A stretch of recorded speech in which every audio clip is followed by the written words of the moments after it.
Mga kapuso, ginapahayag nga soft opening sang Iloilo Terminal Market subong adlaw wala na dayon. Kita sang mga vendors apektado. Si Kim Salinas nakatutok. May 3 days to fit in. Pagka 20, ready to soft opening. Ini ang pasalig ni Iloilo City Local Economic Enterprise Office Head Maricel Mabacquiao sa pila ka vendors sa Iloilo Terminal Market sang ginpangguba ang mga temporary stalls sang Oktubre 14. Oktubre 30 naman kuno ang grand opening suno kay Mabacquiao. Apang sa pagpakigangot sa news team sa iya subong adlaw, ginklaro sa nga Oktubre 30 pa ang soft opening.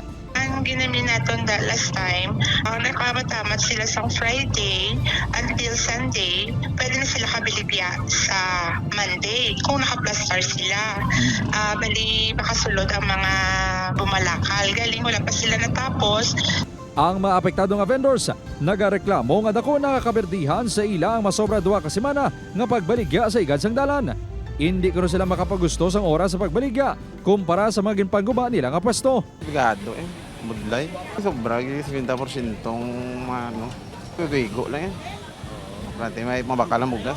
Magluwas diri, ginagwanta man sa mga vendors ang kainit sang adlaw bangod wala sang tabon ang ila pwesto. Amo man ang peligro dala sa mga salakyan nga wala untat sa paglabay sa ila ginabaligyan. Mainit pinidaan tigid yung.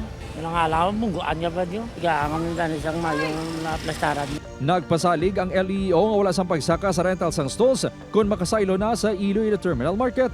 Natala naman ang soft opening sang Iloilo Central Market sa Oktubre 30. Upod Caramel Porquia, Kim Salinas, 1 Western Visayas.